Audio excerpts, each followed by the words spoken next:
Welcome to Expert Steno Academy. Expert Steno Academy में आप सभी का बहुत स्वागत है। लास्ट क्लास में हमने बात की थी आर के रूल के बारे में।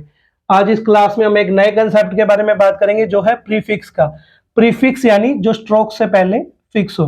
ये कुछ रूल्स मैंने पहले से लिख के रखे हैं। बात करते हैं फर्स्ट रूल के बारे में, इनिशियल कम और कन।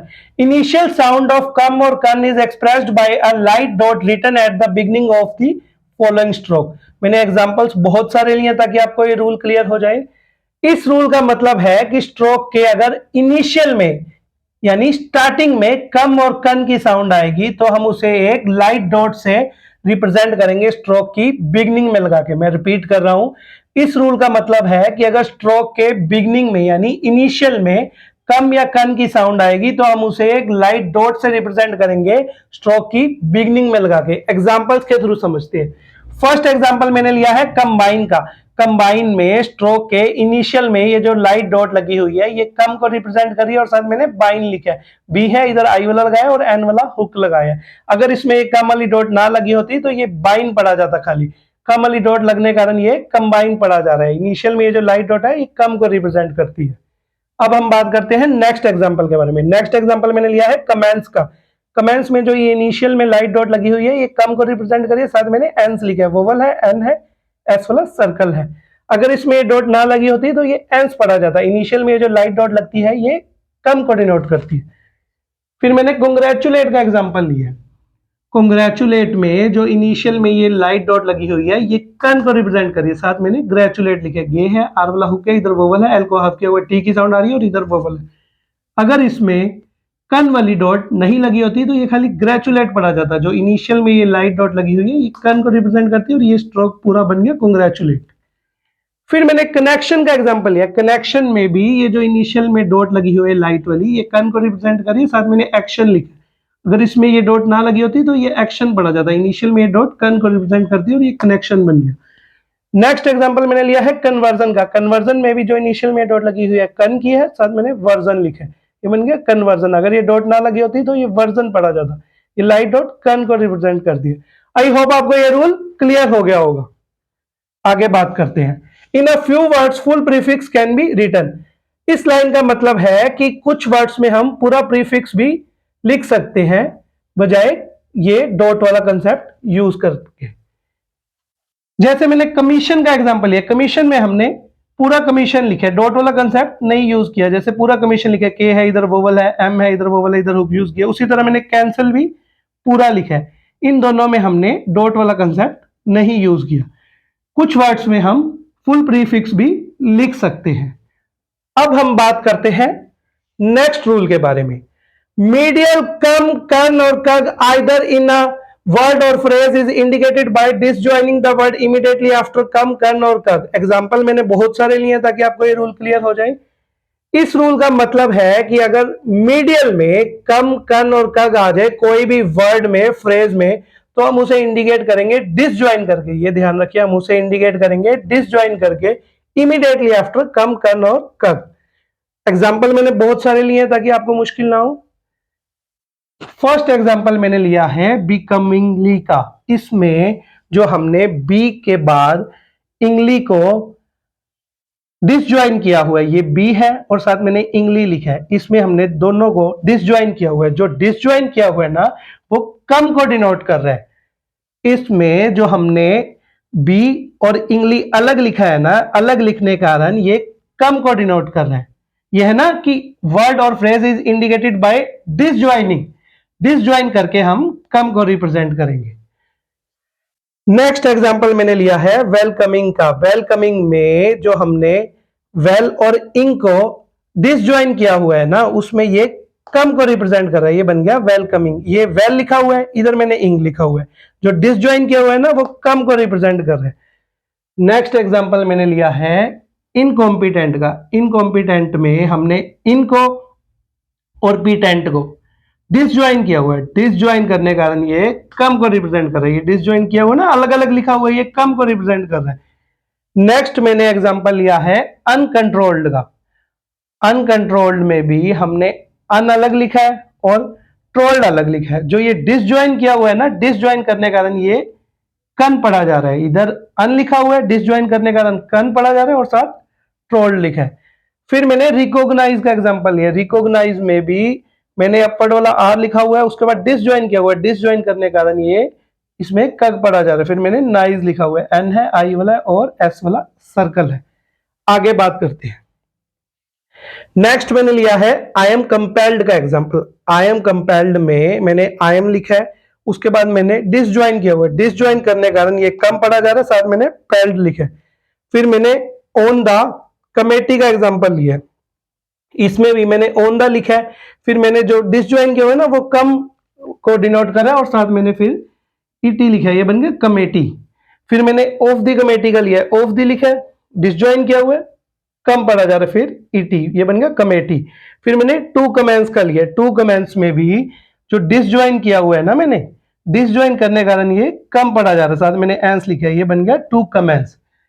आई होप आपको ये रूल क्लियर हो गया होगा।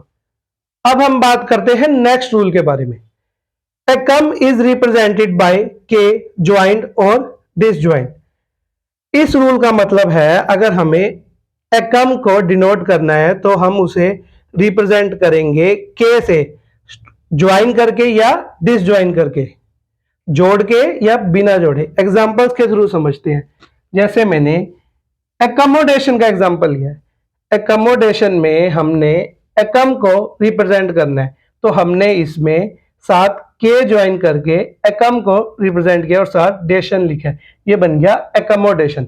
फिर मैंने एक कंपनी का एग्जांपल लिया। एक कंपनी में हमने ये जो एकम को रिप्रेजेंट किया है ना, ये डिसज्वाइन करके लिखा है, फिर साथ मैंने पनी लिखा है, ये बन गया एक कंपनी। आई होप आपको ये रूल क्लियर हो गया होगा। अब हम बात करते हैं फोर्थ रूल के बारे में। इंट्रो इज एक्सप्रेस्ड बाय, इस तरह लॉन्ग एन से रिप्रेजेंट होगा। एग्जाम्पल मैंने लिया है इंट्रोड्यूस का और इंटरसेप्ट का। अगर हमें इंट्रो को एक्सप्रेस करना है तो हम इस तरह से लॉन्ग एन से रिप्रेजेंट करेंगे। जैसे मैंने इंट्रोड्यूस का एग्जांपल लिया, इस तरह से हमने एन लिखा, ये इंट्रो को रिप्रेजेंट कर रहा है, साथ मैंने ड्यूज लिखा है, ये बन गया इंट्रोड्यूस। फिर मैंने इंटरसेप्ट का एग्जांपल लिया। इंटरसेप्ट में भी मैंने इसमें इंट्रो को रिप्रेजेंट किया है ना, तो इसमें मैंने ये इस तरह एन लगा के इसको रिप्रेजेंट किया है, ये बन गया इंटरसेप्ट। आई होप आपको ये रूल क्लियर हो गया होगा। अब हम बात करते हैं नेक्स्ट रूल के बारे में। Magna is represented by M. अगर हमें मैग्ना को रिप्रेजेंट करना है तो हम एम से करेंगे, इस तरह। जैसे मैंने मैग्नेटाइज का एग्जांपल लिया। मैग्नेटाइज में हमने एम जो लगाया है, उसके बाद ये स्पेस छोड़ा है, ये बन गया मैग्नेटाइज। ये मैग्नेटाइज वर्ड है। मैग्नेटाइज में मैंने जो एम लिखा है वो मैग्ना को रिप्रेजेंट कर रहा है, फिर मैंने स्पेस छोड़ा है जो ये मैग्ना को रिप्रेजेंट कर रहा है, साथ मैंने टाइज लिखा है। फिर मैंने मैग्नीट्यूड का एग्जांपल लिया। मैग्नीट्यूड में हमने मैग्ना को एम से रिप्रेजेंट किया हुआ है और फिर इधर स्पेस छोड़ के टाइज लिखा हुआ है, ये बन गया मैग्नेटाइज। फिर मैंने मैग्नीफाई का एग्जांपल लिया। मैग्नीफाई में भी जो मैंने ये एम लिखा हुआ है ये मैग्ना को रिप्रेजेंट कर रहा है, फिर मैंने साथ फाई लिखा हुआ है, ये बन गया मैग्नीफाई। इन तीनों एग्जांपल में जो मैंने एम लिखा हुआ है, पहले मैग्नेटाइज में, मैग्नीट्यूड में और मैग्नीफाई में, तीनों में मैंने जो एम लिखा हुआ है वो मैग्ना को रिप्रेजेंट कर रहा है। उसके बाद इसमें मैंने स्पेस छोड़ के टाइज लिखा हुआ है, इसमें मैंने टूड लिखा हुआ है और इसमें मैंने फाई लिखा हुआ है, ये तीनों में मैग्ना को रिप्रेजेंट कर रहे हैं। आई होप आपको ये रूल क्लियर हो गया होगा। अब हम बात करते हैं सिक्स्थ रूल के बारे में। Self is represented by a circle written close to stroke. अगर हमें सेल्फ को रिप्रेजेंट करना है तो वो एक सर्कल से रिप्रेजेंट होगा, ये ध्यान रखिए, वो एक सर्कल से रिप्रेजेंट होगा। जैसे मैंने एग्जांपल लिया है सेल्फ डिफेंस का। सेल्फ डिफेंस में हमने डिफेंस लिख दिया, साथ ये जो सर्कल लगाया है ना, ये सेल्फ को रिप्रेजेंट कर रहा है, ये बन गया सेल्फ डिफेंस। नेक्स्ट एग्जांपल मैंने लिया है सेल्फ मेड का। सेल्फ मेड में मेड लिख दिया, ये जो सर्कल लगाया है ना, ये छोटा सा सर्कल, ये सेल्फ को रिप्रेजेंट कर रहा है, ये बन गया सेल्फ मेड। फिर अब इसका हम बी पॉइंट के बारे में बात करते हैं। सेल्फ, कम और con is indicated by disjoint circle at the position of कन डॉट। इसका मतलब है कि अगर हमको सेल्फ कम या कन लिखना है तो हम उसे इंडिकेट करेंगे डिसजॉइन करके। एग्जांपल्स के थ्रू समझते हैं। जैसे मैंने सेल्फ कंट्रोल लिखा है, सेल्फ कंट्रोल में ये तो आपको पता है कि ये सेल्फ को सर्कल रिप्रेजेंट करता है। अब इसमें कंट्रोल भी आ गया ना, तो हमें इसे डिसजॉइन करना पड़ेगा जिस करके वो कन को रिप्रेजेंट करेगा। साथ मैंने ट्रोल लिख दिया। ये आपको पता है कि सर्कल सेल्फ को रिप्रेजेंट करता है, इसमें साथ कंट्रोल आ गया। सेल्फ कंट्रोल जो हमने डिसजॉइन किया है ना, वो कन के कारण किया है, कन को रिप्रेजेंट कर रहा है, साथ ट्रोल, सेल्फ कंट्रोल। फिर मैंने सेल्फ कॉन्फिडेंस का एग्जांपल लिया, इसमें भी सेल्फ का ये सर्कल हो गया, कन हमने रिप्रेजेंट किया है डिसजॉइन करके, साथ मैंने फिडेंस लिखा, ये बन गया सेल्फ कॉन्फिडेंस। आई होप आपको ये रूल क्लियर हो गया होगा। अब हम बात करते हैं 7th रूल के बारे में। In before str, skr and h by writing a small hook.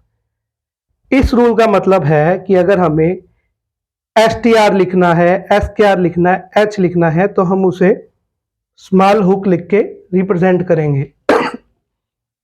जैसे मैंने इंस्ट्रूमेंट का एग्जांपल लिया, इंस्ट्रूमेंट में हमने इंस्ट्रूमेंट लिखा है, इसमें अगर हमें ये तो str बन गया, अगर इन लिखना है ना साथ तो हमें छोटा सा हुक लगाना पड़ेगा। ये है ना in before str, skr and h। Instrument में हमने जो इन लिखा है ना, ये हल्का सा, ये छोटा सा हुक लगा के इन को रिप्रेजेंट किया और साथ str और ये मेंट बन गया। फिर मैंने इंस्क्राइबर का एग्जांपल लिया, इंस्क्राइबर में भी ये जो छोटा सा हुक लगाया हुआ है ये इन को रिप्रेजेंट कर रहा है। फिर मैंने इनहैबिट का लिया है, इनहैबिट में भी ये हुक इन को रिप्रेजेंट कर रहा है, ये बन गया इनहैबिट। तो आज इस क्लास में हमने प्रीफिक्स के बारे में पढ़ा। नेक्स्ट क्लास में हम इसके बारे में आगे बात करेंगे। आज की इस क्लास में इतना ही। वीडियो अच्छा लगा हो तो लाइक एंड सब्सक्राइब आप जरूर कीजिए, इससे हमें मोटिवेशन मिलता है।